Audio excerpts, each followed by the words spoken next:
नमस्कार विद्यार्थी मित्रांनो, ग्रो अकॅडमी या युट्यूब चॅनलवर तुमचे मनापासून स्वागत आहे. आजचं थंबनेल बघून थोडंसं चेहऱ्यावर होप्स आल्यासारखं वाटलेच पाहिजे आणि आलेच पाहिजेत. विद्यार्थी मित्रांनो, विषय काय झालाय, प्रत्येक ठिकाणी जे लोक प्रेफरन्स दिले होते त्या लोकांनी जॉब जॉईन केलेला नाही. बऱ्याच लोकांची समस्या होती. याच्याबद्दल एक अपडेट आपण घेऊन आलेलो आहोत, जे की अतिशय महत्वाचं आहे मित्रांनो. पेपरला व्हायरल होतंय, ते तुम्हाला अपडेट सुद्धा दाखवतो. आणि थोडस तयार राहा, होप्स ठेवा. येणाऱ्या काळामध्ये तुमचे दिवस येणारच आहेत मित्रांनो, लक्षात घ्या. तर काय आहे अपडेट, आपण अपडेटकडे वळू डायरेक्ट. तर एक कोल्हापूर जिल्ह्यामध्ये ज्या काही शिक्षक भरती होत होती मित्रांनो, त्याच्यामध्ये जर बघितलं तर शिक्षक भरतीमध्ये अशा पद्धतीने विद्यार्थ्यांनी जॉईनच केलेलं नाही. बऱ्याच लोकांची कागदपत्राच्या समस्या आहेत. कोणत्या कोणत्या कागदपत्राच्या समस्या आहेत बघा. जास्त करून कोल्हापूर, रत्नागिरी, सिंधुदुर्ग, रायगड या भागामध्ये चांगल्या जागा आल्या होत्या आणि या भागामध्ये लोकांनी जॉब जॉईन केलेला नाही. काही लोकांचं कागदपत्राचा इश्यू आहे, काही लोक टीईटी फ्रॉड मध्ये सापडलेले आहेत, काही लोकांना नावामध्ये चेंज झालेला आहे आणि काही लोक प्रिफरन्स देऊन सुद्धा सिलेक्शन होऊन सुद्धा गेले नाहीत. त्यामुळे येत्या आगामी काळामध्ये साधारण आपली भरती प्रक्रिया किती पूर्ण झाली आहे, एक 11,000 लोकांना आता बोलवण्यात आलं होतं, बरोबर. 11,000 प्रिफरन्स लोकांना बोलवण्यात आलं होतं. अजून 10,000 भरती बाकी आहे. 10,000 मधले 4,000 इंटरव्ह्यू साठी सोडून दिले, म्हणजे 6,000 लोक बाकी आहेत मित्रांनो. किती? 6,000 लोक बाकी आहेत. किती? 6,000 लोक बाकी आहेत. आता लक्षात घ्या, 6,000 लोक हे 6,000 आणि यातले रिक्त पदे साधारण नाही म्हटलं, यातले सुद्धा रिक्त पदे 1,000 किंवा 2,000 याच्या दरम्यान असणार आहेत. 1,000 ते 2,000, एक साधारण लमसम धरू आपण. 1,500 पदे अजून याच्यातले येतील. म्हणजे या भरतीमध्ये जे लोक सामील झालेले नाहीत, प्रिफरन्स येऊन सिलेक्शन होऊन, डॉक्युमेंट असेल, टीईटी फ्रॉड असेल, त्यानंतर इतर गोष्टी काही त्यांच्या नावामध्ये चेंज असतील, त्यानंतर कास्ट सर्टिफिकेट व्हॅलिड नसेल, याच्यामुळे परत 1,500 पद रिक्त होतील. साधारण 7,500 लोकांना अजून संधी मिळेल मित्रांनो. होप्स ठेवा. येत्या काळामध्ये साधारण मेरिट 5 मार्कांनी खाली येईल. किती? 5 मार्कांनी. प्रत्येक कास्ट वाईज 5-5 मार्कांनी मेरिट खाली येईल. त्यामुळे विद्यार्थी मित्रांनो, या लोकांना संधी मिळणार आहे सेकंड राऊंडला. आता सेकंड राऊंड कधी होणार? जेव्हा यांचं समुपदेशन झालं, त्यानंतर नियुक्ती पत्र यांच्या हातात पडल्यानंतर सेकंड राऊंड होणार. आणि आता जो काही तिढा आलेला आहे तो आचारसंहितेचा. कोर्टात याचिका दाखल आहेत, पण शासनाने सरळ सांगितलेले आहे कोर्टाने की याचिकेचा कुठलाही भरती प्रक्रियेवर परिणाम होणार नाही. त्यामुळे याचिकेचा काही विषय नाही, फक्त या आचारसंहितेचा एक मुद्दा महत्वाचा आहे. आणि याला जर थोडंसं डोचलं, अजून थोडं याला जर पुश करण्यात आलं आणि आयुक्त कार्यालयाने मनावर घेतलं, तर सेकंड राऊंड विद्यार्थी मित्रांनो येत्या मे किंवा जून मध्ये होण्याची शक्यता आहे.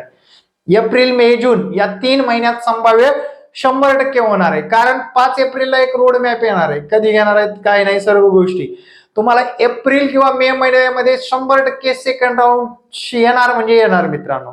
आयुक्त कार्यालयाने सुद्धा सांगितलेलं आहे. आता मुद्दे काय होते, डॉक्युमेंट मधून का बाहेर पडतायत, तुम्ही सुद्धा पडू शकता. तुमच्याकडे आहे का त्या गोष्टी? तर बघा मित्रांनो, पहिला मुद्दा आहे डॉक्युमेंट मधून बाहेर पडण्याचा, म्हणजे नावामध्ये बदल आहे पण गॅजेट नाही. नावात बदल आहे पण गॅजेट केलेलं नाही. त्या लोकांनी जर तुमचं जर काही नावामध्ये चेंजेस असेल, वडिलाचं असेल, आपलं स्वतःचं असेल किंवा आपल्या मिस्टरांचं असेल, आडनावामध्ये काही चेंज असेल, तर लवकरात लवकर राजपत्रित गॅजेट करून ठेवा तुमच्याकडे. आगामी काळामध्ये ते खूप उपयोगी पडणार आहे. एक बारकाईने गोष्ट चेक होत असते डॉक्युमेंटच्या बाबतीत, लक्षात ठेवा. आधार कार्डवर नाव, जन्मतारीख, त्यानंतर टीसी वरलं नाव, जन्मतारीख, सर्टिफिकेट वरलं नाव, नावात बदल झाला असेल तर त्याचा प्रूफ, त्यानंतर नावामध्ये काही स्पेलिंग मिस्टेक असेल तर त्याचा प्रूफ. तुमच्याकडे नसेल तर विद्यार्थी मित्रांनो तुम्ही पात्र ठरत नाही. हा झाला पहिला मुद्दा. आता काही लोकांनी काय केले की प्रकल्पग्रस्त जेव्हा परीक्षा झाल्यानंतर म्हणजे इतर नातेवाईकाचा स्वतःच्या नातेवाईका म्हणजे स्वतःवर करून घेतलं, म्हणजे इतर नातेवाईकाचं आपल्या नावावर करून आपण काहीतरी गंडा घालू या विचाराने काय केलंय, प्रकल्पग्रस्त दुसऱ्याचं आपल्या नावावर केले आणि सर्टिफिकेट आहे म्हणून पोर्टलला नोंदणी केली. तर ते सर्टिफिकेट व्हॅलिड नाही. जे डॉक्युमेंट आहेत ते आपण परीक्षा देण्या अगोदरचे पाहिजेत. फक्त एनसीएल सोडून, तेव्हा एनसीएल ला त्यांनी सूट दिली होती. बाकी सर्व डॉक्युमेंट परीक्षेच्या अगोदरच पाहिजे. क्वालिफिकेशन सर्व डॉक्युमेंट परीक्षेच्या अगोदरचे पाहिजे. पण विद्यार्थ्यांचं काय, चला यार बघू कधी भरती होणार आहे, कशाला डॉक्युमेंट काढायचे. महिलांनो लक्षात ठेवा, हा व्हिडिओ बघत असाल तर दरवर्षी कोणते डॉक्युमेंट लागतात आपल्याकडे अपडेट आहेत का पाहणं गरजेचं आहे. ईडब्ल्यूएस महिला मार्च संपत आलेला आहे, 31 मार्च नंतर सर्टिफिकेट काढून ठेवा. टीईटी परीक्षा, नेक्स्ट स्टेट परीक्षा, सीटीईटी परीक्षा कामाला येत असतं. दरवर्षी कोणते डॉक्युमेंट काढणं गरजेचं आहे ते काढणं गरजेचंच आहे. या हेतून काढून ठेवा. हलगर्जीपणा करू नका. डॉक्युमेंटमुळे एवढे लोक बाहेर पडतात. लक्षात घ्या मित्रांनो, 599 पैकी 22 जण या पडताळणी प्रक्रियेसाठी गैरहजर राहिले. 235 जणांच्या कागदपत्रामध्ये उमेदवार आई वडिलांच्या नावात फरक आढळून आला. यामध्ये 164 जणांनी राजपत्रित जोडले आहे, 71 जणांनी नावातील बदलाचे राजपत्र जोडलेले नाही. आता मित्रांनो इथे सूट नसते, लक्षात घ्या. आणि सूट द्यायला बी नकोय. का द्यायची सूट, काहून द्यायची सांगा. तुमचे डॉक्युमेंट जर तुमच्याकडे क्लिअर नसतील तर सूट का द्यायची, हा प्रश्न सुद्धा मुद्द्याचा आहे. आणि जिथं असे प्रश्न येतात किंवा डॉक्युमेंट क्लिअर नसतात त्यांना भरती प्रक्रियेतून बादच केलं पाहिजे. ह्या ठाम मताचा मी आहे मित्रांनो. कारण स्पर्धा परीक्षा असेल किंवा शिक्षक भरती असेल, शासन जर एवढंच पारदर्शक घेतंय तर आपण पण तेवढं तत्पर असणं गरजेचं आहे. आता मुद्द्याला धरून असेल नसून असेल कुणाला राग येईल, पण मित्रांनो लक्षात ठेवा, डॉक्युमेंट क्लिअर असतील त्या लोकांना संधी नक्की मिळणार आहे. मग जे डॉक्युमेंट क्लिअर ठेवतात त्यांच्यावर अन्याय नाही का. जे लोक आता समजा मी गोंदियाच आहे, मला रत्नागिरी आलंय, तर मला जाणं शक्यच नाही. कशाला द्यायचंय प्रिफरन्स, कशाला द्यायचंय, लोकांच्या जागा खाण्यासाठी प्रिफरन्स द्यायचंय का.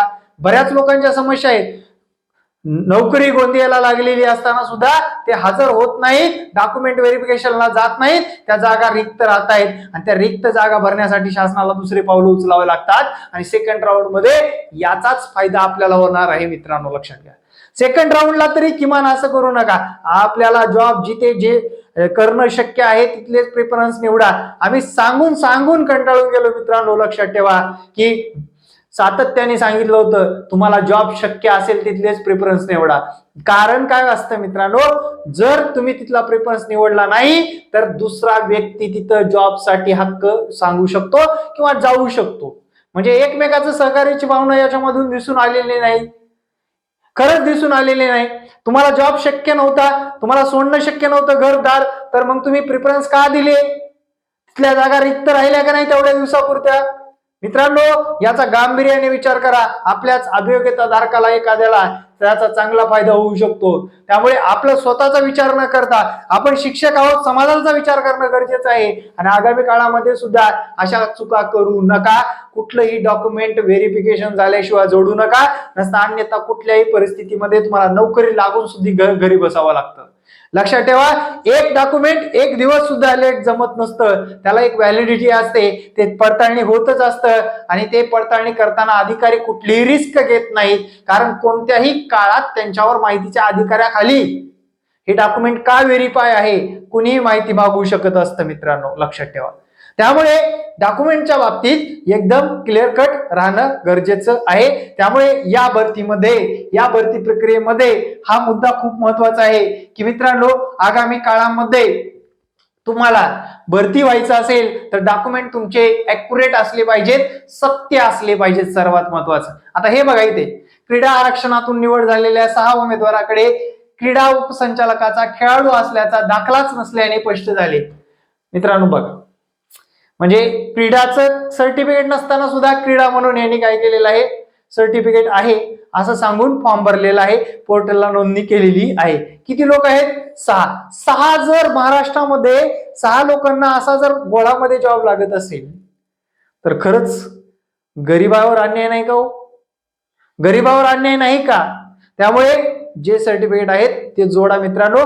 आणि इथे चान्स नसतो, क्रीडा सर्टिफिकेट पाहिजेच, प्रकल्पग्रस्त पाहिजेच, आपल्याच नावावर पाहिजेच नसता इथं कुठली तफावत नसते.